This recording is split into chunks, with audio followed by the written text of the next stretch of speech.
able to do this for all of us tonight. And it is being recorded, so it'll go as live. Thanks to Ana Salgado and Albert, courtesy of Log Me In. Thank you for that. Jason, Dr. Jason Prystowsky, and I'm not pronouncing your name right, but that's Harvey's dad. And mom to Riley and Ella. Okay, is also here, and this is Dr. Lindsay Catano with Sanson Clinic. So I'm just going to turn it over to them because that's who you came to hear, and let's let it roll. We've got a fun night planned. Thank you, Ann. And you can hear me okay, Albert? Okay, good. We have a kind of a sparsely populated room, which is good because we're already practicing social distancing. So hopefully there's more people in from home, and we're just going to kind of get started, and I'll just pass the microphone back and forth to Lindsay. I don't think either of us have any financial disclaimers to make. Most of my jobs are, I'm like everyone in Santa Barbara, I have like 8 or 9 jobs and 20 bosses. But the goal of the next hour is to really talk about the public health of the novel coronavirus, also known as COVID-19, and so that we as parents and as the staff of this preschool daycare that we love so much are informed, because there's a lot of crappy misinformation that's coming out there. And I think you can see up there, so we'll just go. So, you know, if I had been talking to you 6 weeks ago, then I'd probably show you a map that looked like this. And this is a map of China that came, that was published in the New England Journal of Medicine, which is one of our really premier journals in clinical medicine. And most, all of the cases at the time were in China, with the exception of a few cases that came to other places in the world via travel. With the most of it in that central province, I think you're looking at Albert's screen, so if I use a marker, you can't really see, but the Hubei province there in central China, specifically in one of the large industrial cities of Wuhan. And I'm probably going to butcher and mispronounce all the names if any of Mandarin-speaking parents are listening in. But now the face of this pandemic has a very different face. So now what you're seeing is, in the upper right-hand corner, you see a tent triage center in northern Italy. And in the left upper quarter, you see the Life Care Center of Kirkland, Washington. In the left lower corner, you see this is in outside of Seoul, Korea, disinfecting the streets. And then if you're getting updates, we're going to talk a little bit about getting reliable information so that you can make informed decisions. You're probably watching the numbers climb, and that this is from this is as of March 9th, 3:30 p.m., which was already like a long time ago. So this is kind of all the science that we need to. I know most of the people listening in from home have toddlers at home, so if you can kind of pay attention for the next few minutes and then go chase your kids while they try to flush things down the toilet. This is we call it the novel coronavirus because we know that this is a coronavirus of the beta coronavirus family, and there's currently 7 coronaviruses, including this one, that are known to infect humans. In fact, 4 of them specifically will cause 50 to 20% of our seasonal colds. So a lot of times when people ask questions about, how long does this virus live on a surface and how do you catch it, we've only known about this virus since December. So we're looking at data from other coronaviruses. And we call it novel because our immune system has never seen this virus before. So this is a new virus, and it crossed the species gap. So it came from an animal. We think it came from this chrysanthemum bat, because in Wuhan, China, there is an exotic seafood animal market, and where a lot of different types of animals are sold for their meat. And we think it came from this bat. At least the RNA from this virus is most similar to the RNA of a coronavirus found in this bat. And it's important to mention SARS in 2003 and MERS in 2012, because this is not the first time the coronavirus has made the jump from an animal to a person. So in 2003, SARS, the systemic acute respiratory syndrome, was really concerned scientists. And if you were around and remember that, people were really scared. There were over 8,000 cases with a mortality of over 9%. But it wasn't that infectious from person to person. So we're going to talk a little bit about the R naught and what that means and what infectivity means, so that you can continue to follow the science as this progresses. So this kind of teetered out. And then we saw the coronavirus pop up again in 2012 in the form of Middle Eastern respiratory syndrome, where it crossed from camels to people in the Arabian Peninsula. And this one was really had a very high case fatality rate, high mortality. When the people caught it, they had a high likelihood of dying, a mortality of 34%. But it wasn't that infectious. So the outbreak itself kind of teetered out. So a lot of people are asking the question, how dangerous is this virus? What's the mortality? And you're going to hear a lot of numbers thrown around. And as informed parents and informed teachers, it's important to know it's probably somewhere between 0.5 and 5%. And that's going to depend on a few variables. The important one is, in public health, we have what we call detection bias.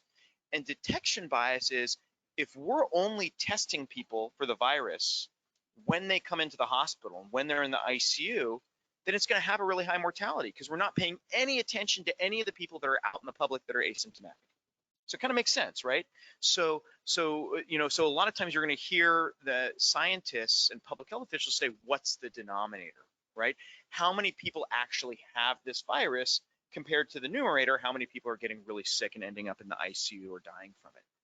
And we don't really know. We don't know how common it really is. We have some ideas looking at the data from China, but the data in Italy, in Spain, in Iran, the verdict is really still out.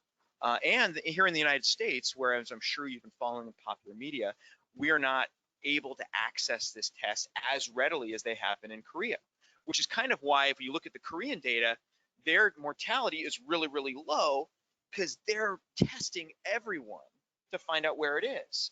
Whereas in the state of Washington, the mortality is really high, because they're only testing really high-risk people who either they know have come in contact with the illness or they're in the hospital. So we know, and the best data we have is coming from China. Why? Because China's had this since December.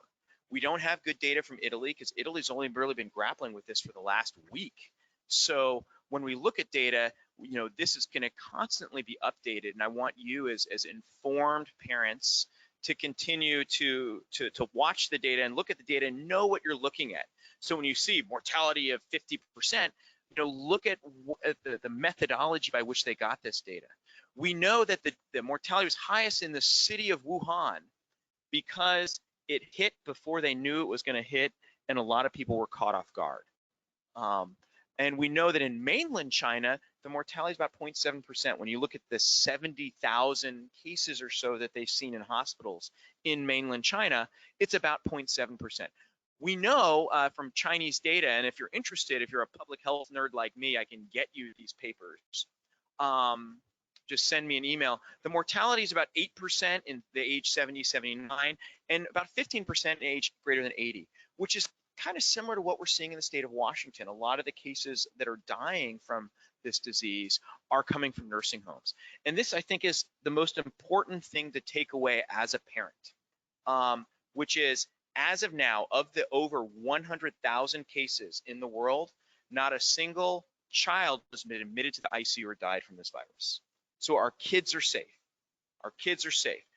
Do they carry the virus? Well, yeah. I mean, if you have a kid at the school, they've probably brought something home to you, and it's probably been one of the coronaviruses at some point.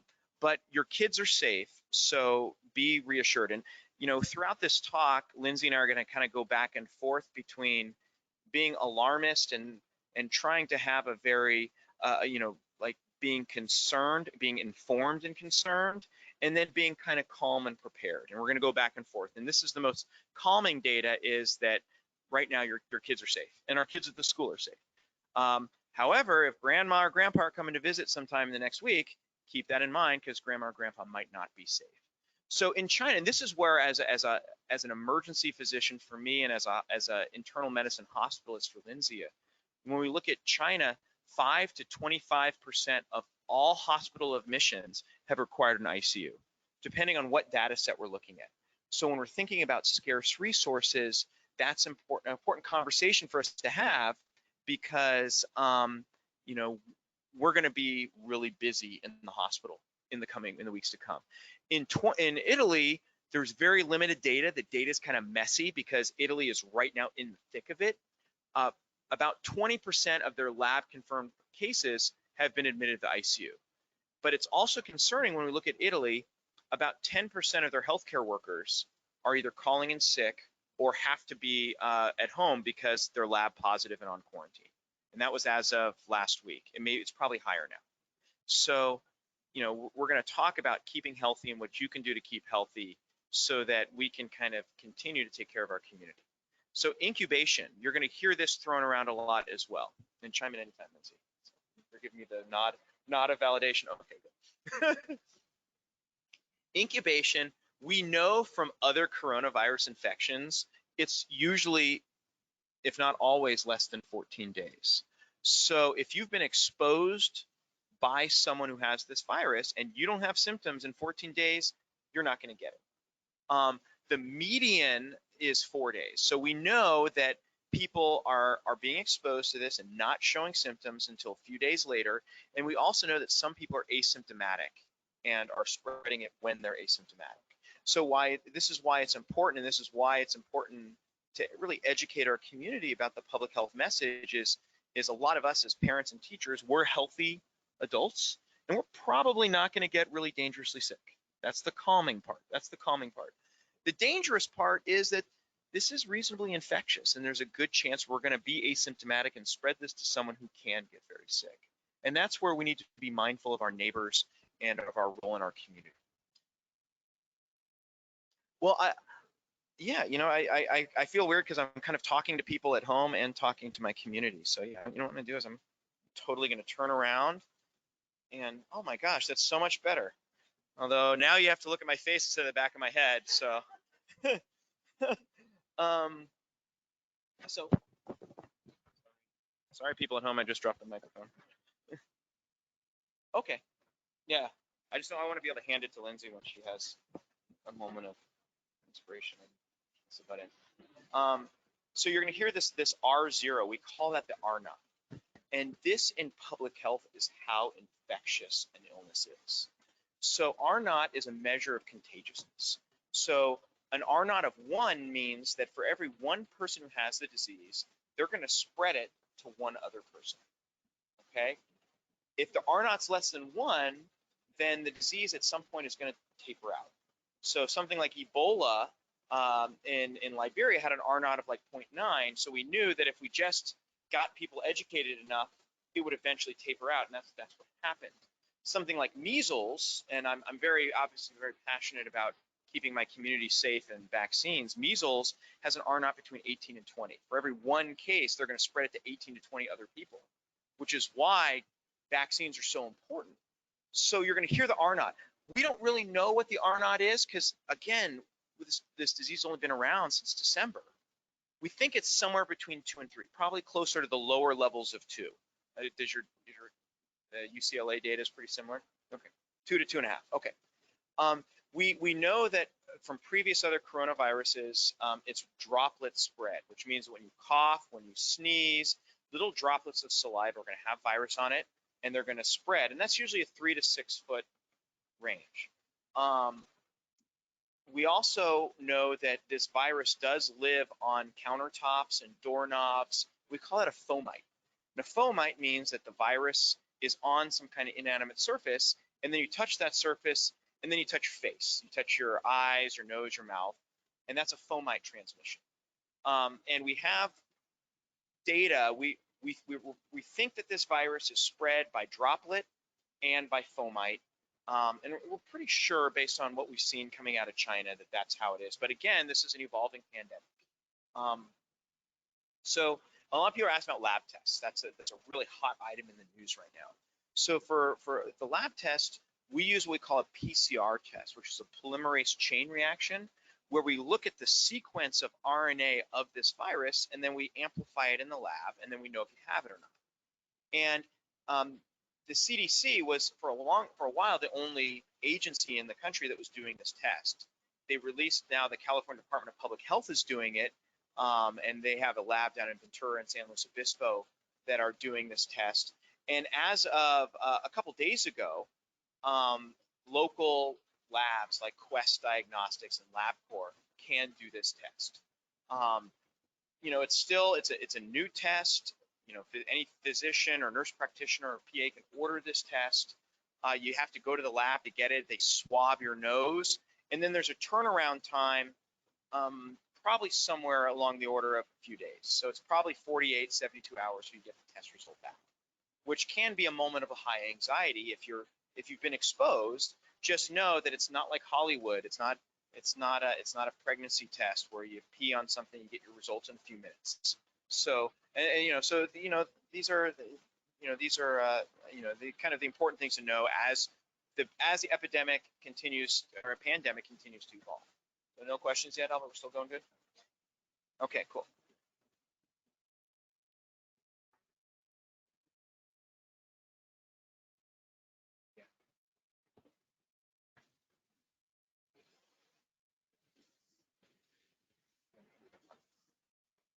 Yeah, we're going to talk about that. Perfect. Put your question on the shelf. If we don't get to it, I really want to hear it. So the question for people at home is, how long does the virus live in the air? And I'm sure everyone's got their list of questions because they've heard now all kinds of stuff from all kinds of news sources. So we're gonna try to get through a lot of this. So the clinical features, and this is less for you and more like I do a lot of talks to paramedics and firefighters and other physicians. So we have a lot of data that's been coming out of China, and we know that this is a big study. If you look at the top one, this is a JAMA, the Journal of American Medical Association, did a study out of China looking at 72,000 patients with coronavirus. 81% of them had a very mild disease.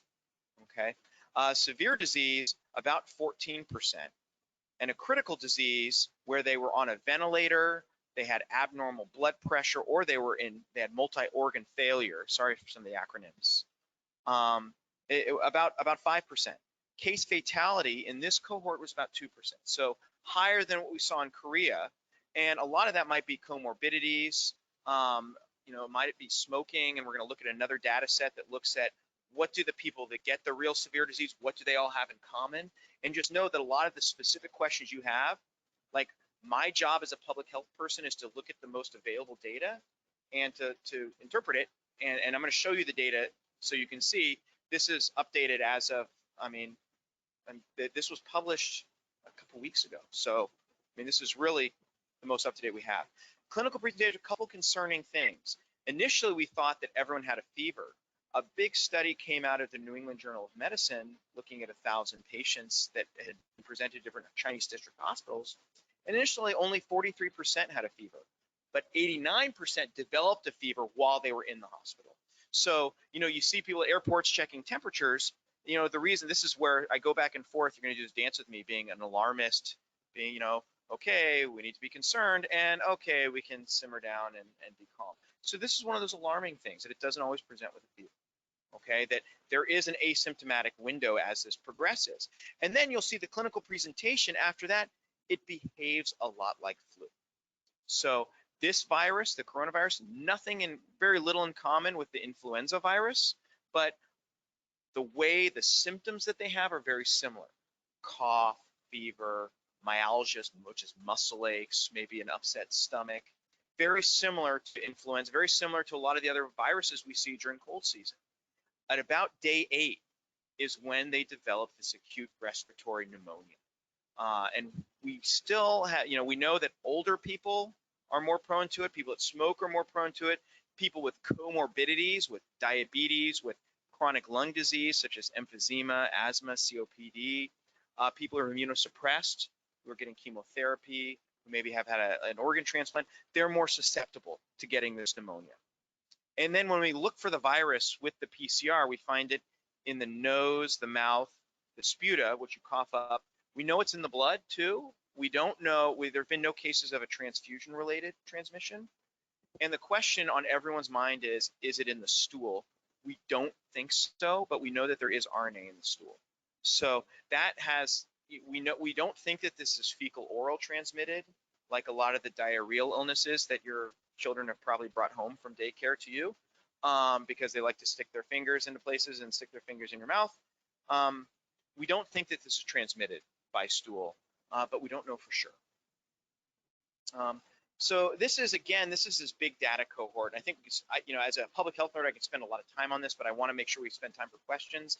This is basically saying kind of what we said, which is median age of people going to the hospital in their mid-40s. 5% of them end up in the ICU, 2% of them end up on a ventilator, 1.4% of them end up deceased, which is numbers that were a lot more reassuring than what we originally saw coming out of Wuhan. Just so you know, the numbers we're seeing that are coming out of northern Italy are worse than this, but the data is not very good. So we're still kind of waiting to learn more. What do the people, when you look at the data and you say, the people that end up in the ICU, that end up on a ventilator or end up deceased, what do they most have in common? Over age 65, have a coexisting medical disorder, or are currently smoking. We don't have good data on vaping, because right now in the United States, smoking's on the way out and vaping's on the way up. So we don't know. There's still some unknowns, but we know that that's the case. So asymptomatic transmission. The only really good data set we have on asymptomatic transmission is this boat right here, the Diamond Princess. And the Japanese Department of Infectious Disease, Institute of Infectious Disease, did really good data collection. And if you think of a cruise ship as a lot of people, most of them a little older, living in close confined quarters with a shared place that they're eating, that is a lot like nursing homes, that's a lot like homeless shelters, that may be a lot like university dorms, and this data set may have played into why some of the universities are being sent home. So when we looked at this, and you can actually go to this study and look at day by day, they tested people. They tested the high-risk people with PCR first, and then to be able to disembark, they had to have 14 days where they weren't sharing a cabin with someone who was infected, negative PCR and asymptomatic, and 16.7% of the people on that boat converted positive. 82 crew, 537 passengers. The people that are most affected were the elderly and those within a shared crew, because the crew and cruise ships, they all live in the same bunk beds, and if your bunkmate had this disease, there's a strong likelihood you're going to get it too, which supports the droplet transmission. So, this is helping us as public health people that if this is the model for cruise ships, when this comes to our community, we can expect nursing homes and homeless shelters to be hit pretty hard. And we need to be ready for that. This is the alarming part, but we have the time to plan. So that's the calming part, we are planning. So I know I'm like the worst person to be calming because I'm such a high-strung guy. So when you start feeling anxious, I'm going to pass the microphone to Lindsay, and she'll. So infection control. So this gets to your question about how to, what are the CDC's guidelines? And the website's down here, and I think Annette can share the slides with you. There's limited data. Most of our data is based on previous coronavirus. We know that washing your hands for 20 seconds, and they say you're supposed to sing happy birthday while washing them twice. I know, and that's on it. I just keep me honest. It is more effective than most of the hand sanitizers out there. So before you spend $400 for a bottle of Purell on eBay, think about washing hands. So fomites, we don't really know the duration of how long things are on surfaces. We know it's probably somewhere along the line of a few hours based on previous coronavirus. The CDC recommends that if you're in home quarantine with someone who's infected, like say your spouse or your partner has the virus and they're waiting for that person to become asymptomatic, the CDC has guidelines how you should clean the bathroom after that person's done using it. And they say either if you're going to make your own spray bottle, 1/3 bleach, 1/3 cup of bleach per gallon of water, or any over-the-counter market disinfectant. This virus is actually not like a lot of the bugs we see in the hospital. It's pretty fragile, and the routine disinfectants work really well. There was one study that just came out. It actually hasn't been published yet, but it was just released for public comment. And I put the link here if you're a public health nerd like me, that said that, you know, when someone sneezes and it goes up into the air, it can be in the air within that 6 feet for a few hours, depending what the ventilation's like.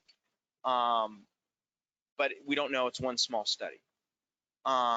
We know that on surfaces, they looked at it on culturing on a surface at 4 hours on copper, 24 hours on cardboard if you're ordering a bunch of stuff on Amazon, 2 to 3 days on stainless steel. And that paper, again, is only available electronically. And if you want to look at the most up-to-date data, you can. So coronavirus has been very susceptible to any alcohol-based hand sanitizer. It has to be greater than 60%. And believe it or not, a lot of people asking questions, hey, I can't get Purell. Will vodka work? Will tequila work? No, unless you have a stash that's more than 60% ethanol. No, because usually hard spirits is about 45%. So it won't work to keep your hands clean. People are asking. Yes.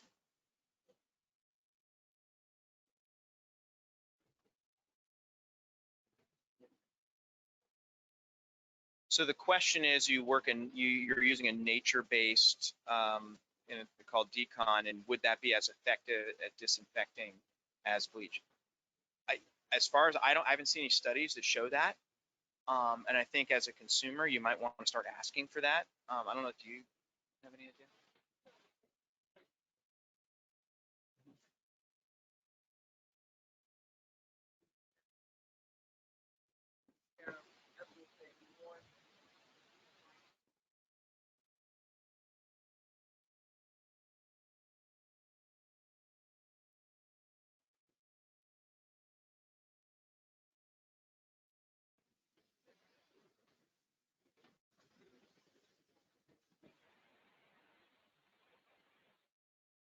I'm going to repeat the answer for the people that are called in from home. I'm going to paraphrase as best I can. So Annette answered the question that decon, you did check, and it does meet all the requirements and has a 30-second set time. So, and that's why you use it here or allow to use it here, is because it's been shown to be effective.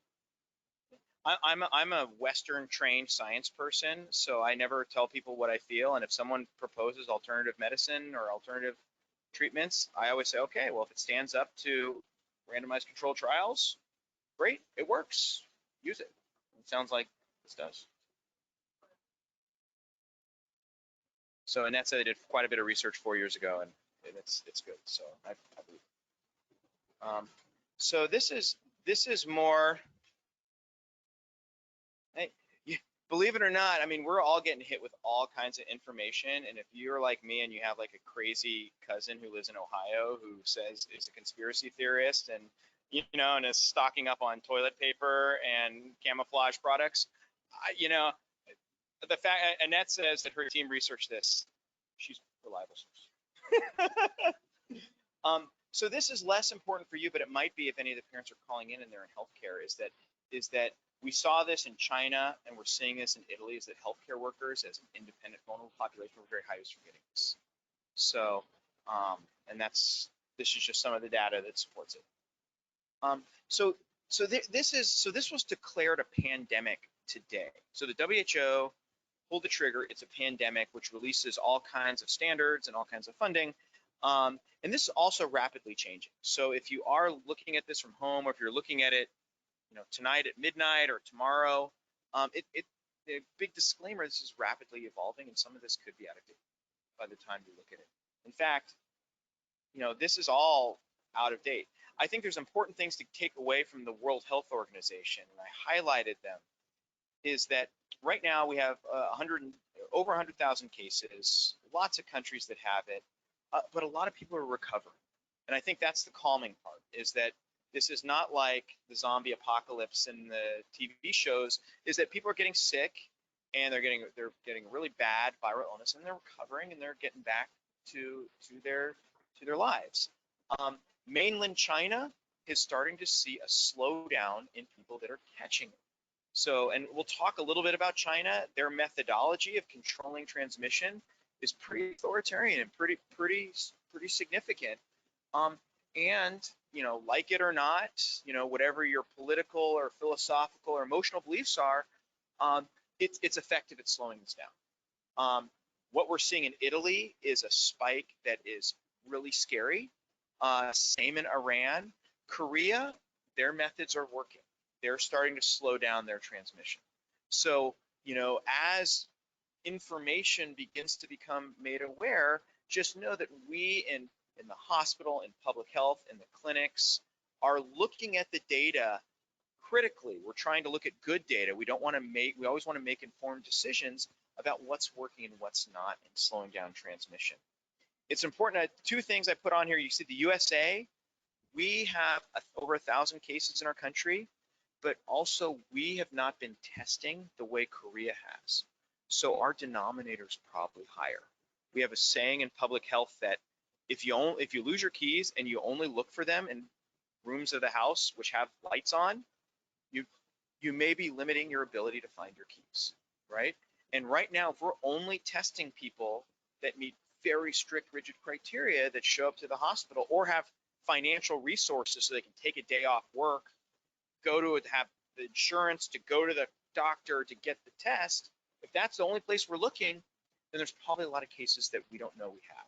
So this number of 1,000 cases in the United States is probably low. And I don't believe in inciting panic, but it's probably infiltrated our communities, and now we're at the point of being calm and prepared. And I'm going to quote one of my public health mentors as we move forward. I put India on here with only 60 cases because India, as a country, and if you've been there, is a really concerning place in the public health world because of population density and hygiene, and the fact that certain groups of people are intentionally or unintentionally neglected by public health resources. So if you think hygiene's bad in nursing homes or on cruise ships and that's amplifying disease, wait until you see the slums of Delhi and Calcutta. And I think we can expect to see a lot more coming out. And these are some World Health Organization public health announcements. And just so you know, I mean, the world is coming from the World Health, not from me. Follow accurate public health advice from the World Health Organization and your local health authority. Follow the news on the latest coronavirus updates. To avoid spreading rumors, always check the source you're getting information from and don't spread rumors. So, and you know, it's kind of like, it's a sign of the age. If the only place you're getting your news is Facebook, Twitter, and Instagram, and you know, I teach at UCSB, a lot of my students, that's where they get their news. Again, we joke about it. Like, we need to really be cautious, and I'll put some sites up here that are really good, reliable sources that you can always go to, and you'll get information like this, which is, I'm not trying to sway your political beliefs, I'm just saying these are the numbers, what do we need to do? And also, there is an international shortage of N95 respirator masks, so if you know someone who works in the hospital, don't tell them to steal one and take it home for you. You know, and I'm being serious because we need those to take care of patients. You don't need those in your home community. And what we're seeing is some of the panic. And one of the things that, you know, I stay up late at night and talk to my wife about public health because we're both public health nerds, and these are the things we talk about late at night. But is, you know, so far the data on this virus is nowhere near as concerning as misinformed, scared people are concerned. And so don't allow yourself to be, you know, allow yourself to be informed and concerned, but not misinformed and panicked. So another great source of information, so you can go to the World Health Organization and they publish their daily situation report. They call it the SITREP for short. And you can check, that's public information. So Google it, check it out, look at the data yourself, fact check it. You know, I hope what I'm telling you is true. The CDC, the US Center for Disease Control, also has a daily situation summary, and the California Department of Public Health also has very regular updates. And you can go to the sites, to the website. And in fact, you know, right now I'm watching King County very closely in Seattle, because I know a lot of people there, and also because I'm the medical director for our city of Santa Barbara Fire Department, and a bunch of their firefighters that responded to those medical calls to that nursing home, they're now on quarantine. and they're now working with a lot of people on sick leave because they can't go to work. So we're kind of watching. You can look at their data at kingcounty.gov. I mean, I'm encouraging you to become informed parents and informed teachers. Like, look at the data where the data is important. And as of this morning, over 150 cases in California. Our governor declared a state of emergency earlier this week, which is important because it releases funding. It allows us as a community to use Earl Warren Showgrounds as an alternative treatment site if we need to, if it gets to the level like Italy. And it also allows a lot of licensing things. So if you have a license from out of state to be a nurse, we can potentially get you working in our hospital because it's a state of emergency. So that's why I go, a state of emergency, that doesn't mean to panic, doesn't mean to go to Costco and buy toilet paper and push the person next to you to get to it. What it means is that now we're given a lot more discretion. We're freed up to really do the things that are right and are pertinent to our local community. And that's what the governor has given us. And it was a really gift for him to give us that. And as of this morning, there are 0 cases within Santa Barbara County, 0 lab confirmed cases. There's 1 lab confirmed case in Ventura. And I knew the data yesterday, but I don't know today and how many. Sometimes you hear the word PUI, with a person under investigation, which just means they may have been exposed, they may have traveled to a high-risk place, and we're waiting for the labs to come back. And that's like a 24-hour to 72-hour turnaround time. So they're a PUI until they're either lab confirmed positive or lab confirmed negative. And just to give you perspective, because a lot of people are mistaking this with influenza, this was a really bad flu year, a bad flu year. And as of a week and a half ago was February. Again, like right now we're living in dog years, where like a week and a half ago feels like it was 10 years ago. There were 32 million illnesses in the United States of flu, 350,000 hospitalizations, 20,000 deaths, over 130 child deaths of flu. And I know this data is old, but a few weekends ago, I don't have the data from last weekend, we had almost 30 cases of influenza admitted to our local cottage hospital. So this is influenza. So what we're telling you, wash your hands, don't touch your face, are going to help prevent flu as well. So treatment, the basics, and this is more for the clinical people, we don't have any treatments. Everything that China's tried has not worked. There's some things that were in trials, and a lot of it's kind of an act of desperation. We tried, this virus sometimes behaves a little bit like the HIV virus, so we tried antiretrovirals, didn't really work. We tried a new drug that was developed for Ebola, didn't really work. We tried giving steroids, doesn't really work. We tried Tamiflu, doesn't work. What does work is oxygen, ventilatory support. Be cautious of dangerous cures. Just because someone has a YouTube account does not mean that they have the miracle cure for this. And be an informed parent, informed teacher, and say, hey, I saw on the internet that if you inject this essential oil into your eye, it's gonna. No, don't do that. Go to the reliable sources and fact check. Everyone's asking about a vaccine. There are, as of the first of this month, 11 vaccines went to phase 1 trial. Best case scenario, we'll have a vaccine in 12 to 18 months. Best case scenario, because we have to test it to make sure it works and it's safe. So how quickly this pandemic's evolving, a vaccine is not going to be available next week. It's not like okay. So social impact.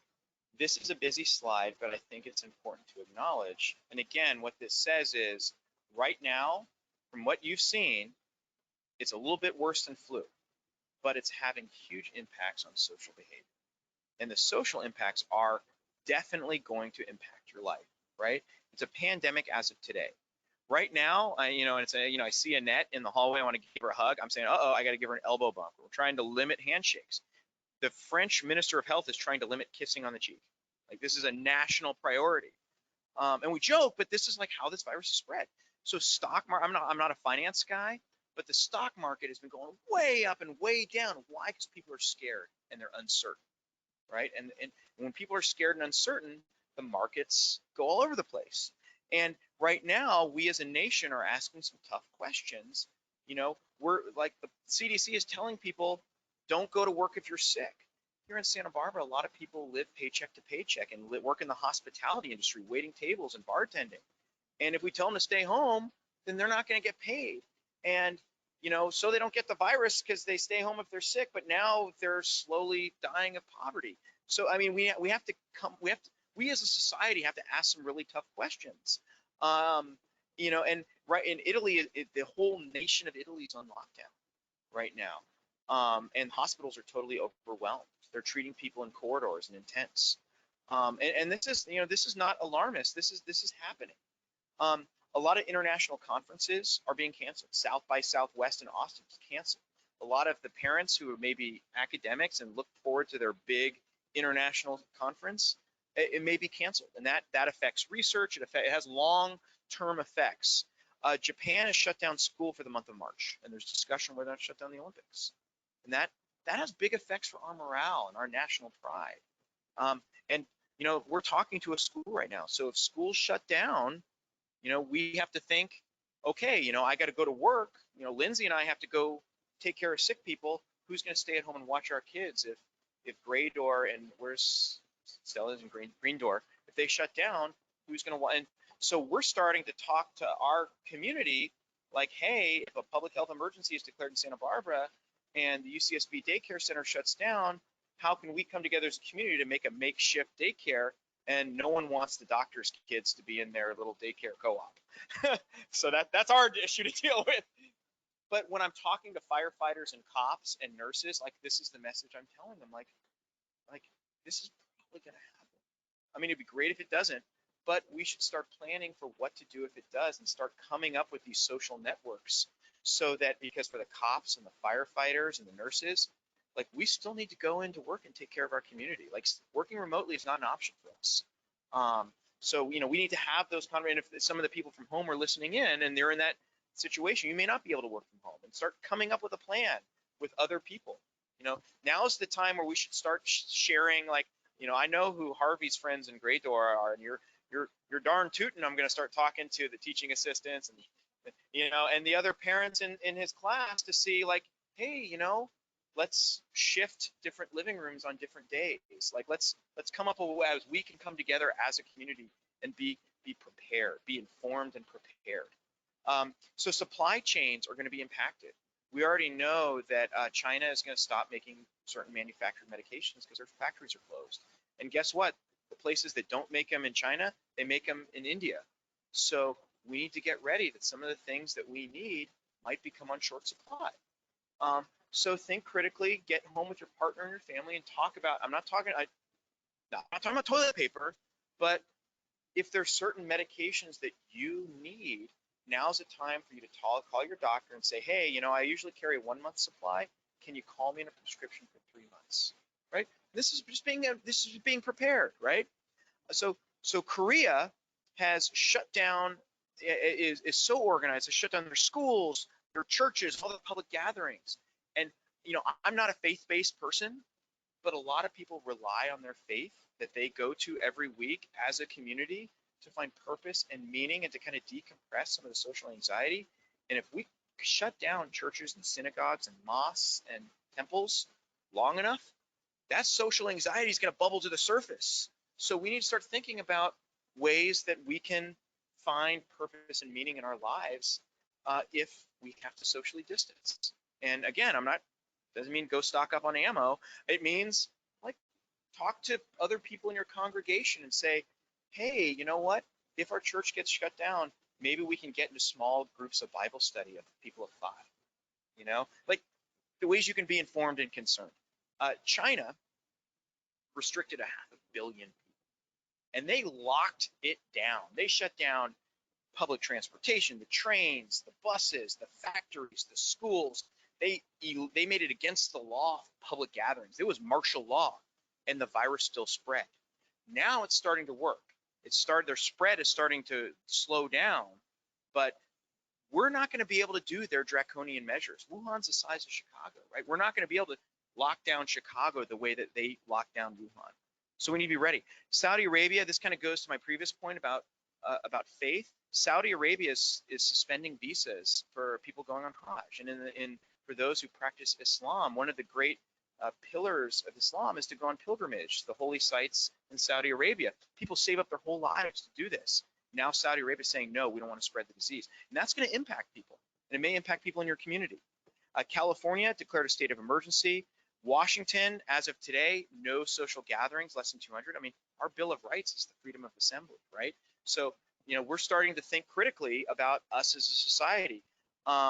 New York, there's a 1 mile containment around the community of New Rochelle. I know we're going to kind of go a little long on time. Okay, the clock up there is good. The other thing is in my UCSB class, I have a lot of Chinese international students, and they're scared. They started getting scared back in January, and we're seeing an uptick in racial hate crimes. And one of my public health messages that I go to all communities, including cops and firefighters and nurses, say, wash your hands, don't touch your face, be prepared as a family, and don't be racist. This virus doesn't care what the color of your skin is or what religion you practice or what gender you identify. The virus doesn't care. Neither.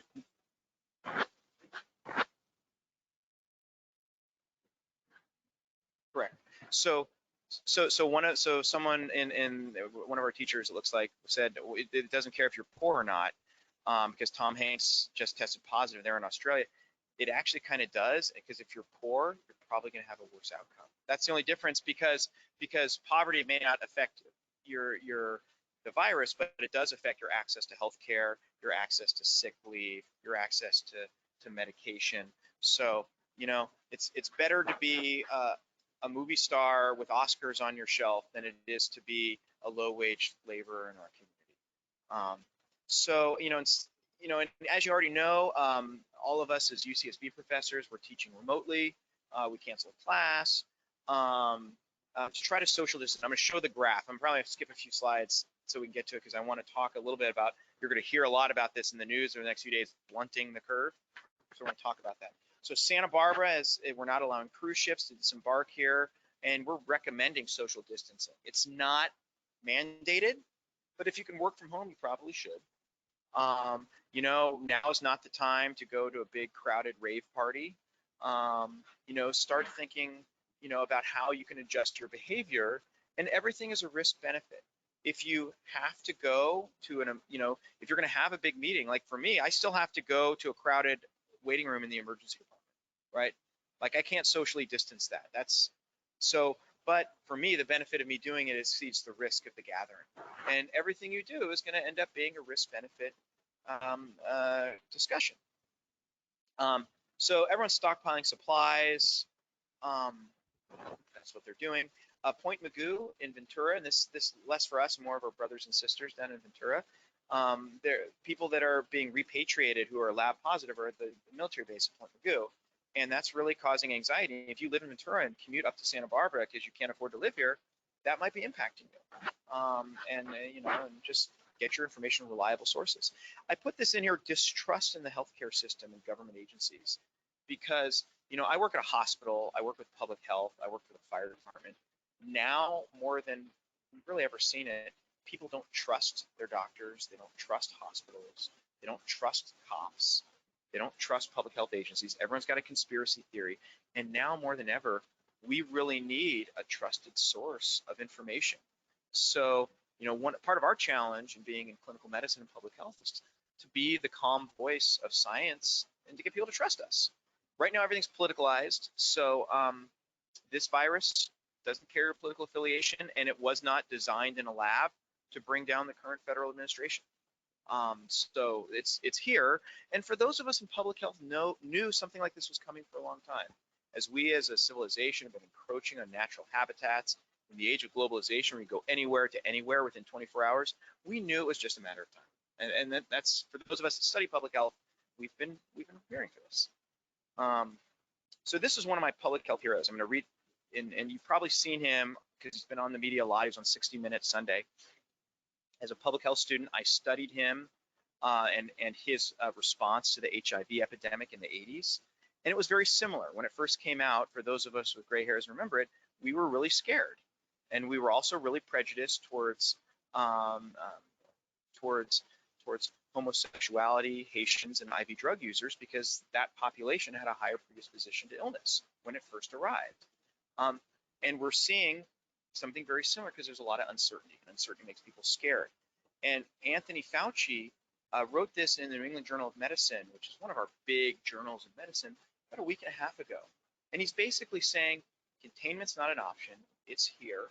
Now we need to be calmly prepared. And what he said is, however, given the efficiency of transmission as indicated in the current report, we should be prepared for COVID-19 to gain a foothold throughout the world, including in the United States. Community spread in the United States could require a shift from containment to mitigation strategies, such as social distancing in order to reduce transmission. Such strategies could include isolating ill persons, including voluntary isolation at home, school closures, and telecommuting where possible. So if you work in a place and someone's sick, encourage them to stay home. If you yourself are sick, I don't care how tough you are, we doctors are the worst, stay home, right? This is the reality of the environment we're in. I'm just going to go straight to take-home points because you're not interested in what the hospital, I mean, if you are interested in what the hospital is doing to prepare, we can certainly talk about it, but I want to make sure all of your questions are answered. These are kind of my take-home points, and then I'm going to hand the conch over to Lindsay to fill in all the stuff I missed, which is kind of what you do in the hospital. When I miss it in the ER, you catch it in the hospital. So this is an evolving pandemic. If you're watching this from home tomorrow, this is already out of date, and be informed. Be informed. That's the biggest take-home point is, as members of my community, my son, my wife live in this community, and we're only as healthy as the most unhealthy people in our community. So we really need to be informed when we take care of the vulnerable people on the fringes. And this is an evolving pandemic. So basic public health measures: wash your hands, get your flu shot, try to stop touching your face. It's really hard. We're all trying. It's your daily meditation. We do yoga today. What's your intention?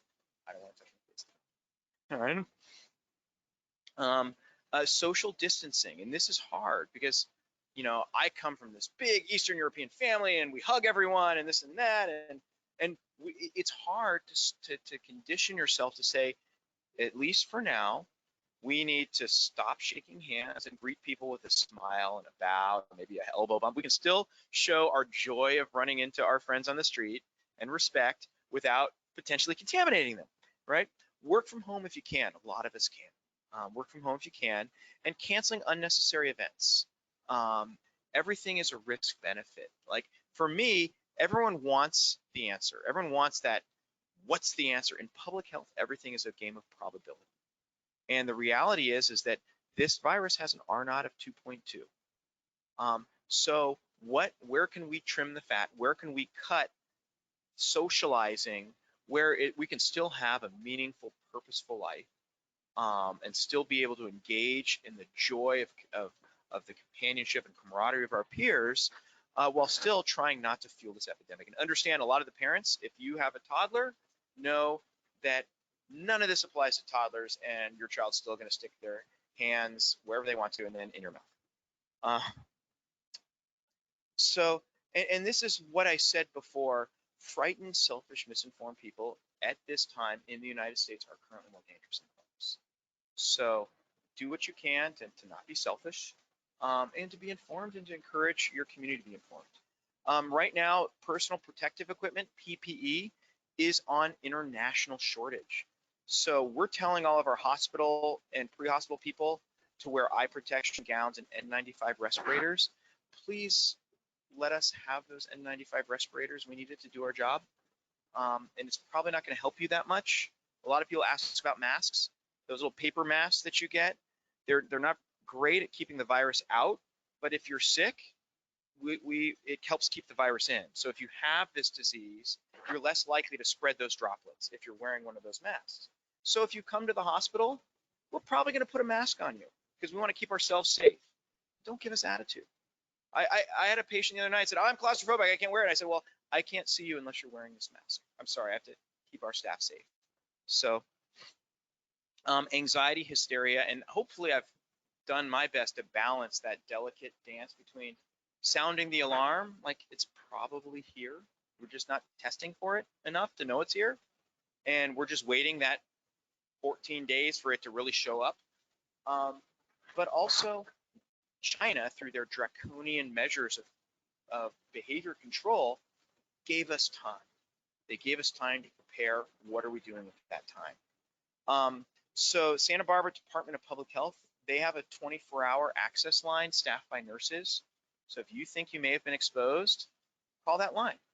You'll talk to a nurse and they'll tell you, maybe you should stay home and have some soup. Maybe you should try one of those virtual doctors on Zoom. Maybe you should go to the hospital. And right now, Cottage is ramping up.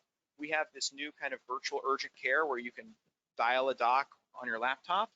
It's not as good as being seen in person, but it might help keep people that are sick with the virus, but not sick enough to be in the hospital at home, so we can blunt the curve. And I'm going to show this curve. I've been talking about it for the last 45 minutes. Chinese international students are really scared. So please, if you see race-related bullying or hate crimes, speak up. And this is the big thing, is I'm an ER doc. If you have chest pain, if you're short of breath and can't catch your breath, if you are diabetic or are immunosuppressed or taking chemotherapy and you're sick, you can come see us. We want to see you. If you have symptoms, a cough and a cold, but you're otherwise young and healthy, stay home. Don't bring it to the hospital, because we have a lot of immunocompromised people we're trying to take care of at the hospital.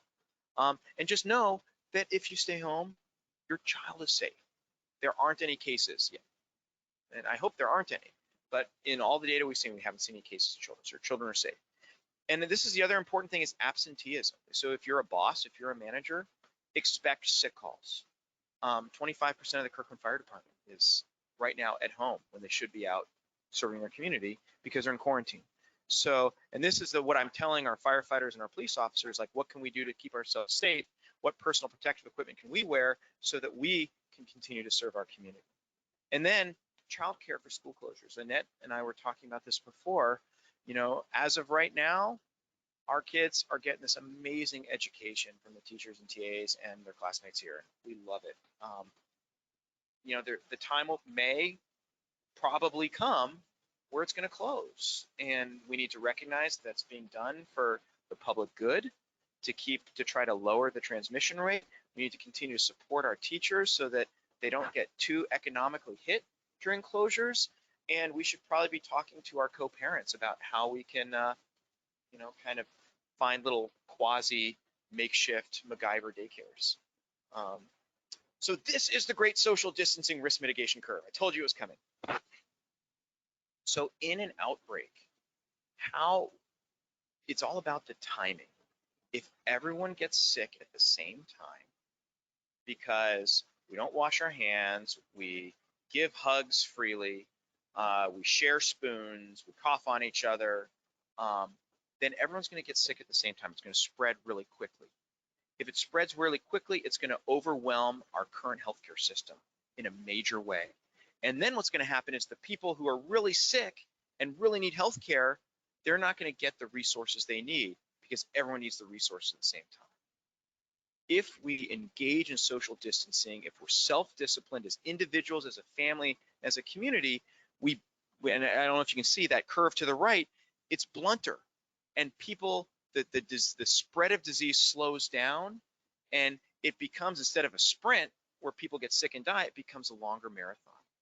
And we saw this in the flu pandemic in 1918, that little graph in the right-hand corner. What you saw is two different scenarios, the mayor of Philadelphia and the mayor of St. Louis in 1918.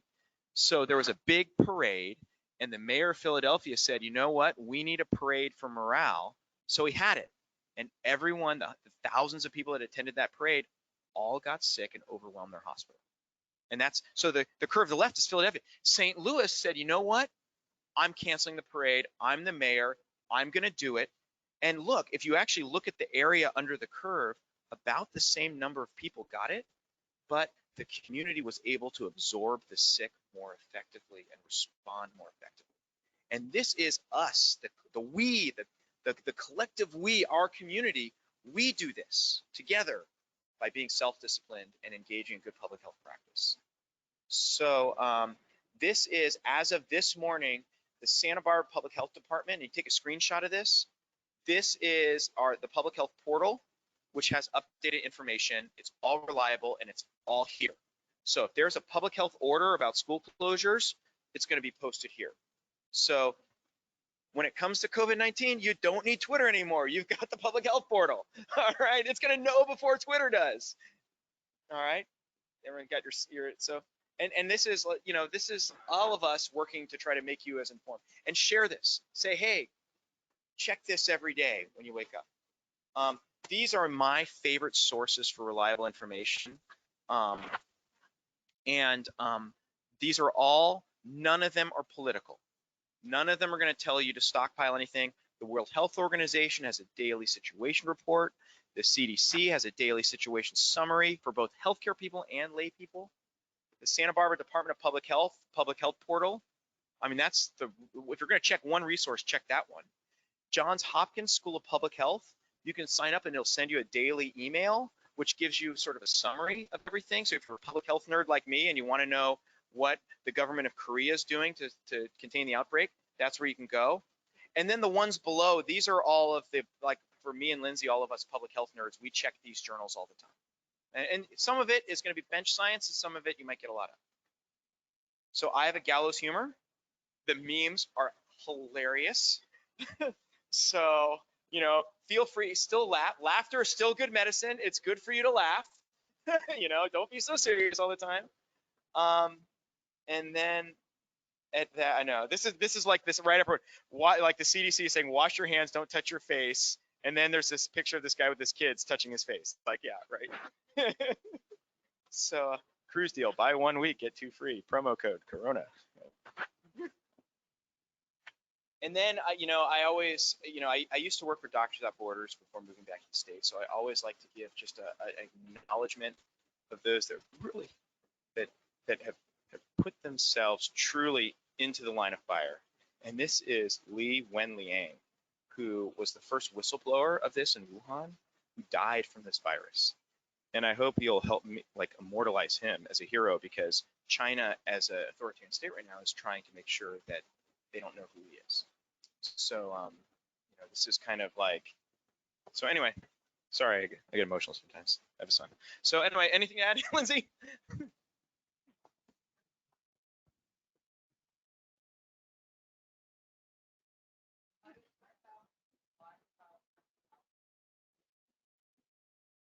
I just want to highlight, I think one thing that we're really lucky about is that we do have this gift of time, and the fact that there's so many lessons to be learned from a variety of countries that Jason touched on, and other ones that he didn't, where things are going well or they're not going well, and we can kind of pick up, you know, lessons that we can apply to our own community in order to tackle this in a better way.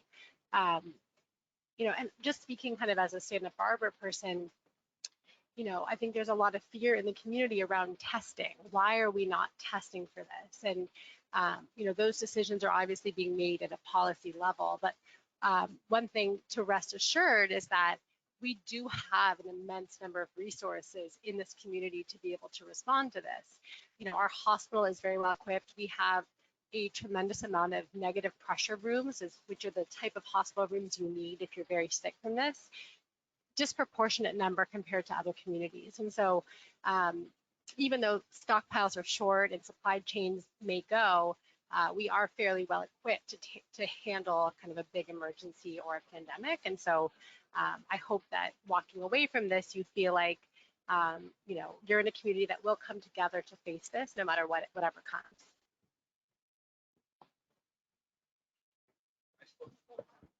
My wife just sent me a text that I spoke to her about. You're smarter than me, so you should be doing the talking.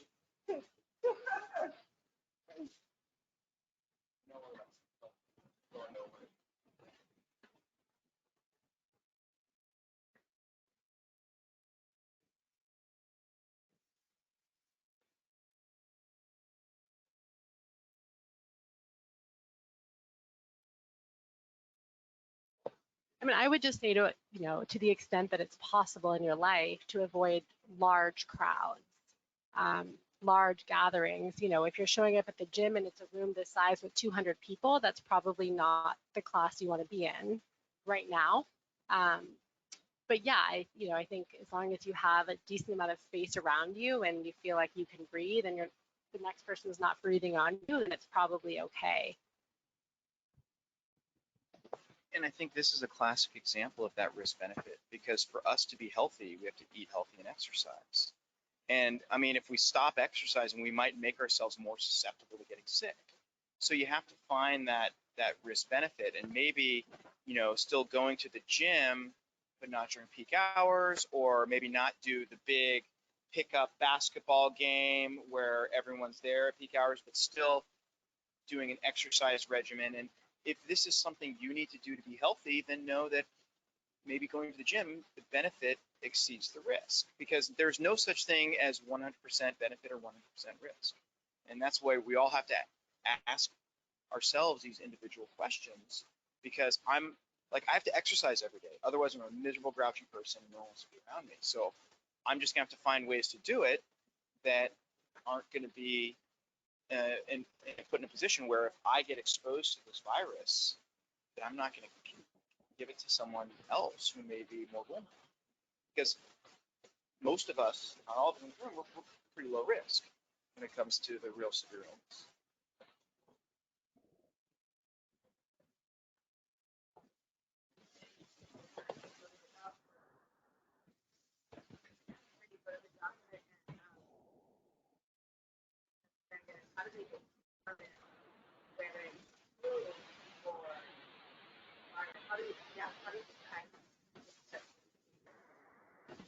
So that's a very good question.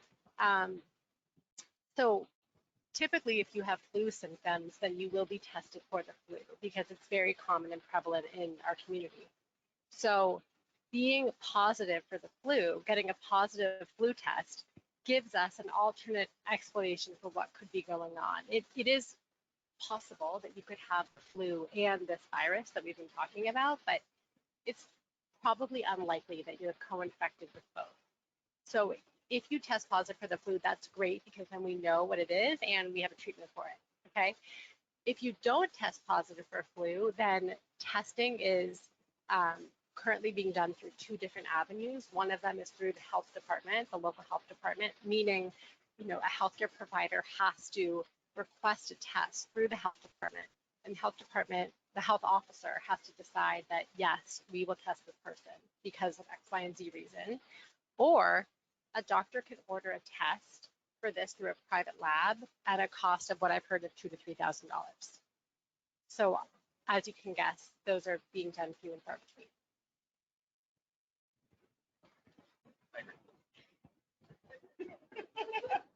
Thank goodness.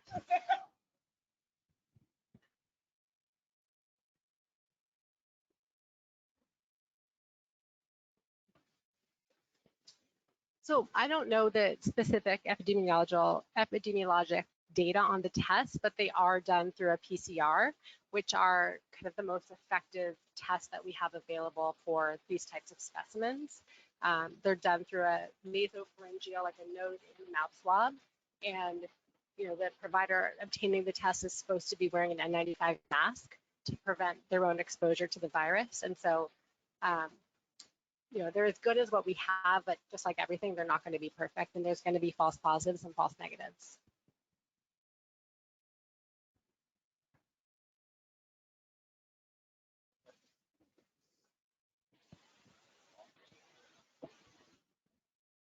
Wife asked me what I was talking to, so that's good.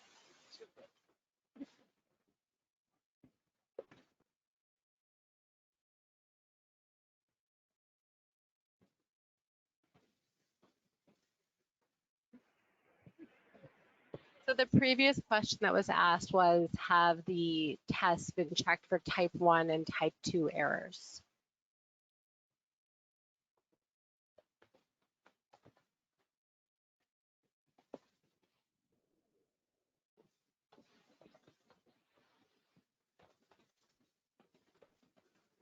So the question is the advice not to travel internationally.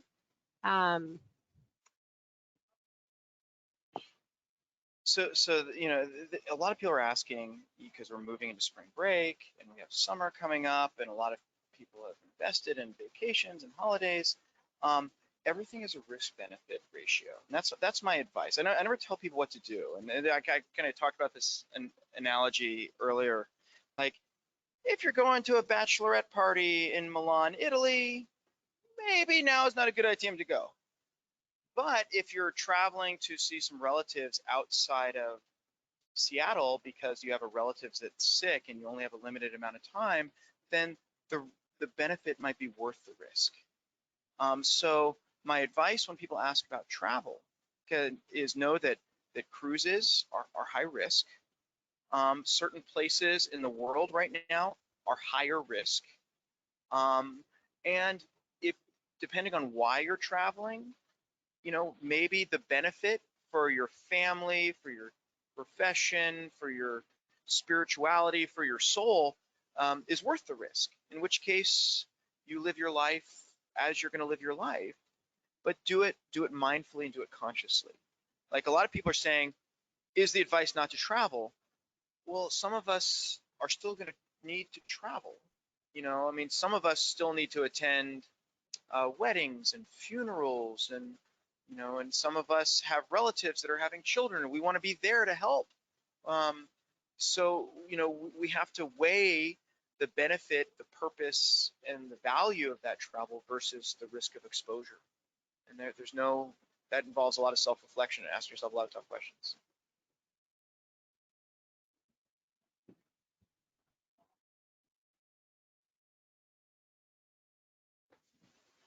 The question is, how long do you think the virus will last?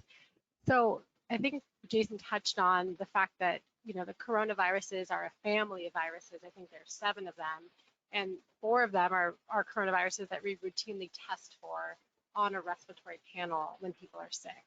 And so I'm assuming that this virus is going to become one of these, you know, routine tests over time, and it's something that's going to last in, you know, around the world for many, many years to come. How long until it's eradicated, I think it's hard to say, but I think it's probably here to stay for now.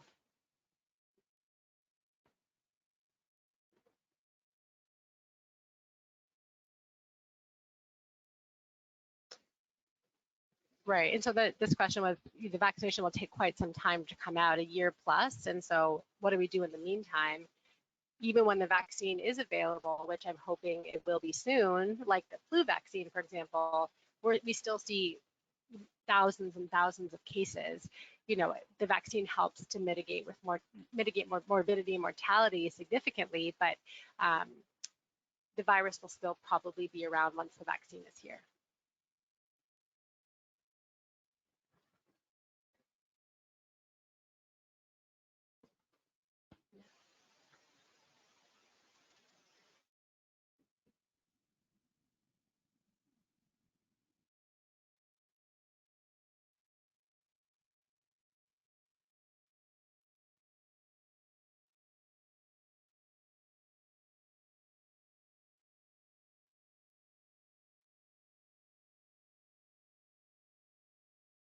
You know, I think it's, sorry, the question is, what about, in addition to limiting visits with grandparents, you know, out of the home, what about grandparents who live in the home? You know, I think it's such a case-by-case basis. You know, are the grandparents healthy? Are they active? Do they have medical issues? The medical issues we worry about: heart disease, lung disease, any sort of immunosuppression. Are they smokers? Are they diabetics?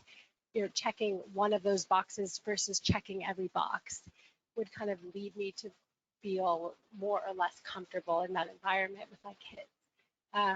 So if, you know, just like all of these questions, it's kind of weighing for you and your family what makes sense. And, you know, if your parents are not healthy and they're at high risk for getting this infection, then yeah, maybe now this is a time to say, let's figure out an alternative arrangement for the next couple of months. If that's not the case, then the risk is probably lower of continuing the status quo. And the only thing I would add to that, and I know I sound like a broken record, but it's about risk and benefit. And, you know, we know that children get sick and they bring whatever it is they get sick home, but, you know, when this comes, this is the reason why schools close, is to prevent these children from catching it at their school and bringing it home. And I would hate to deprive you know, older family members of really valuable time with their grandchildren. Because I think if you ask them, they might say, you know what, I would rather have 1 month with my grandchild than live another 10 years. And I think these are questions that we just have to, these are discussions we have to have about risk. And especially if we have people living in our homes that have variables that put them at risk for having severe disease if they catch it. Because, you know, for the parents in the room, we have kids, and grandparents, like, that's like the best thing in the world is to have a grandkid. And I never think about standing between, you know, my parents and their grandchild, because I get beaten up by them, you know. But these are questions, especially when there's intergenerations and families, and especially also when we start thinking about absenteeism for those of us that actually have to go to work. And sometimes grandparents is an important part of childcare. We just have to be honest as we ask these questions. This would be the only thing I'd add.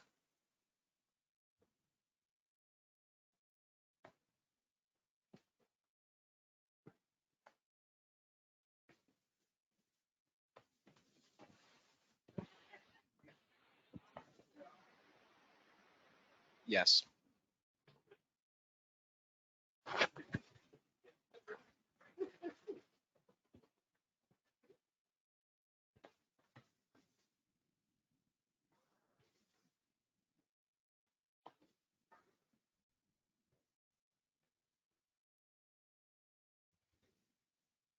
So the question is, should we expect this every year, even once the vaccine has arrived? Probably, yeah. I mean, these respiratory infections that we see, like flu and coronavirus and a whole host of other ones that we're not talking about today, tend to come, you know, around this time of year during the winter months, and they tend to come annually. And so it would not be surprising if this followed that same course. Hopefully, you know, we'll have better treatments and maybe a vaccine, and we'll have better public health efforts in place to be able to contain it at that point. But, you know, whether it's going to be around for quite some time, yeah, year to year.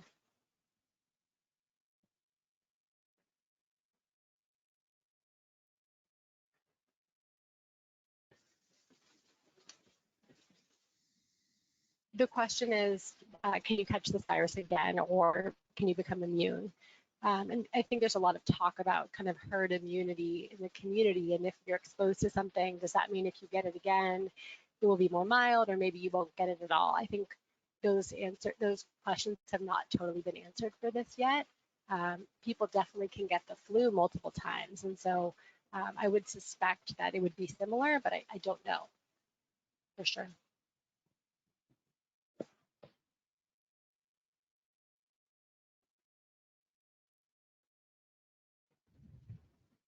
Do we think the USA will be able to absorb the impact?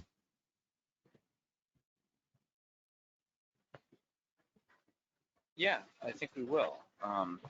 We as a, you know, I think if you just look at our Santa Barbara community, we got hit with the Thomas fire and the debris flow, and we were resilient. This is going to affect us. I mean, that's the thing is that it's not going to be the zombie apocalypse. It's not going to be like a lot of the doomsday movies, but it will affect us. It will affect people we know. It will affect people we care about. But we're Santa Barbara, and we're going to come together, and we're going to take care of each other. Our hospitals are going to be really busy. We're going to be really, really busy, and we are going to have to do more with less. And we know that, and we're preparing as much as we can for that. As you know, if you've been following the national healthcare debate, we as a society have not been doing a very good job at providing access to healthcare to our community during health times, not just during a pandemic. And how is that going to affect pandemic? It's gonna sting a bit. It'll you know, and we'll have some bruises along the way, but we'll persevere and we'll endure, and we're gonna check on that little old neighbor that lives on the corner and make sure that they have groceries, because they can't go out to get their own groceries. And we're going to recognize that some friends of us have some medical conditions, and we don't need to know what those medical conditions are, but we're going to make sure that they have the resources that we need because we're good neighbors. And in some ways, you know, the internet age and social media has forced us to be socially distant. And now we're being told to be socially distant, and maybe it will challenge us to be better neighbors in a better community. And I think that that's going to happen. And I think we're going to come out the other end stronger. But it's like all journeys for all the people who love, you know, Joseph Campbell and the humanities and, you know, a good epic story. Journeys sometimes involve hardship, and they involve struggle, and they involve challenge. But guess what? We get to meet a lot of amazing people along the way, and in the end, we're gonna prevail.